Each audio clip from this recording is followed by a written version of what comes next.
उनका एक सर्टेन लखीसराय से बीजेपी आकाशवाणी कुमार सिन्हा पिछड़ रहे हैं। विजय सिन्हा कांग्रेस पिछड़ महामित कर रही रहे है। हैं। अमरीश अनीश वहां पर कांग्रेस के उम्मीदवार हैं, वैसे तो दोनों ही भूमिहार उम्मीदवार हैं और ऐसे में विजय सिन्हा पिछड़ रहे हैं। विजय सिन्हा की सीट रही है ये लखीसराय सीट। मैंने पहले भी आपको इसके बारे में बताया, 2005 फरवरी में पहली बार विजय सिन्हा ने ये सीट जीती थी। 2005 अक्टूबर में हार गए थे वो। उसके बाद फिर 2010, 2015, 2020 जीत की हैट्रिक विजय सिन्हा ने लगाई है। लेकिन इस बार विजय सिन्हा पिछड़ रहे हैं, ये बड़ा अपडेट आ रहा है। मैं जानना चाह रही हूँ अभी तक के रुझानों में क्या लग रहा है, बिहार में क्या चला? डेफिनेटली MY के बाहर MGB नहीं आ पाई। तेजस्वी यादव की जो भी पार्टी है उनका एक सर्टेन कास्ट से वोट आ रहा है, उसके बाहर वो लोग ज़्यादा बिल्ड नहीं कर पाए। और जो अलायंस बिल्ड करने का ट्राई कर रहे थे, जब भी हम लोग बात कर रहे थे, मतलब आपके हिसाब से एनडीए का अलायंस चला और महागठबंधन का अलायंस नहीं चला? देखिए, सीएम इन वेटिंग ने deputy CM in waiting Mukesh Sahni के भाई का ही टिकट काट दिया। मतलब उनके भी टिकट पर तेजस्वी बाबू ने कब्जा कर लिया। तेजस्वी यादव तो कह रहे थे कि संतोष सहनी को दे देना वोट, वो तो मुकेश सहनी ने खुद ही आकर कह दिया कि नहीं नहीं आप अफजल अली खान को ही दे दो। मुकेश सहनी को धमका दिए तेजस्वी यादव। आपको कैसे पता? हम जानते ना हैं, लालू यादव 15 साल कब्जा किए गरीब गुरबा के जमीन पर, और तेजस्वी यादव कब्जा कर लिए अत्यंत पिछड़ा मल्लाह जाति के बेटा मुकेश सहनी के भाई के टिकट पर। गोविंद गौन हो गया। अब जिंदगी में कभी मुख्यमंत्री नहीं बनेंगे तेजस्वी यादव। इनके पिताजी, माताजी और इनके नाम पर जो कब्जा संस्कृति का कलंक है, बिहार ने तिलक लगा दिया कि अब कभी मुख्यमंत्री नहीं बनोगे।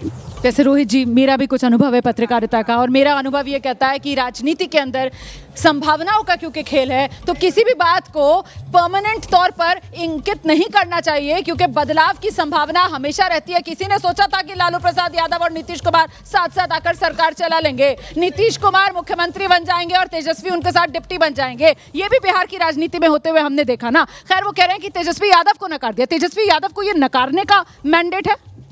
नकारने का मैं, देखिए, हम बार बार कह रहे हैं कि शाम तक हमें इंतज़ार करना चाहिए। ये देखना ज़रूरी होगा कि तेजस्वी यादव की पार्टी आरजेडी को कितना वोट मिला और उनकी कितनी सीटें आई।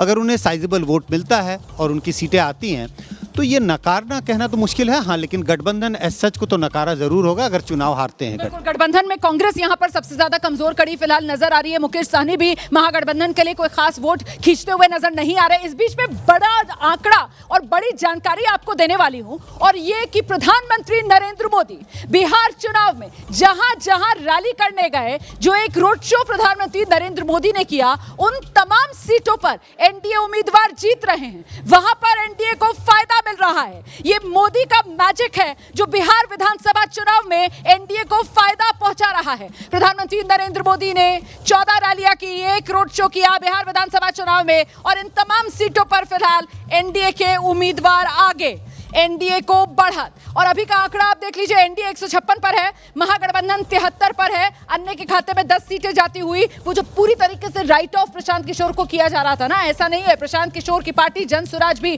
कुछ सीटें हासिल करती हुई जरूर नजर आ रही है। 0-0 प्रशांत किशोर का नंबर नहीं रहने वाला, लेकिन करिश्मा नहीं कर पा रहे ना प्रशांत किशोर, ना AIMIM के असदुद्दीन ओवैसी इस बार कुछ खास खेल कर पा रहे हैं। हाँ, इतना जरूर है कि एनडीए, नीतीश कुमार वही बिहार के अंदर एक बार फिर मजबूत और सरकार बनाते हुए इन रुझानों में नजर आ रहे हैं। अब तो करीब 2 घंटे की गिनती पूरी होने वाली है। इसको क्या अभी भी शुरुआती रुझान ही कहा जाएगा? फिलहाल एनडीए 155 पर है और महागठबंधन 74 पर है। शुक्ला जी, देखिए, हम तो रुझान ही कहेंगे जब तक डिक्लेयर नहीं होता है। एक चीज़ मैं ज़रूर कहना चाहूँगा कि बिहार की राजनीति में तेजस्वी यादव स्थापित हो चुके हैं। 2020 के चुनाव में वो अपने दम पे 75 सीट जितवाए आरजेडी को, और इस बार अभी जो रुझान आ रहा है वो 60 सीटों का आ रहा, और वो अकेले तेजस्वी के चेहरे पे दी आरजेडी 60 सीटों में आगे चल रही रुझान में। इसका मतलब है पूरी तरह से नकारे नहीं जा सकते। पिछले 2 चुनाव में, 2015 में, 2020 में, बिहार की राजनीति में सबसे बड़ी पार्टी तेजस्वी यादव के नेतृत्व में ही आरजेडी बन रही। 2024 के लोकसभा चुनाव में भी आरजेडी का प्रदर्शन बहुत अच्छा रहा है,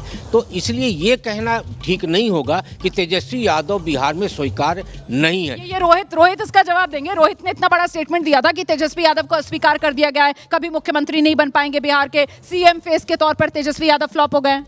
माई समीकरण का वोट मिलता है। मैं आज सुबह तक की बात कर रहा था कि यादवों को पूरा विश्वास है, मुसलमानों को पूरा विश्वास है कि तेजस्वी शपथ लेने जा रहे हैं, लेकिन ऑन द होल बिहार की जनता 8वीं फेल को मुख्यमंत्री के रूप में स्वीकार नहीं कर रही है। यही चस्पा है तेजस्वी यादव के साथ।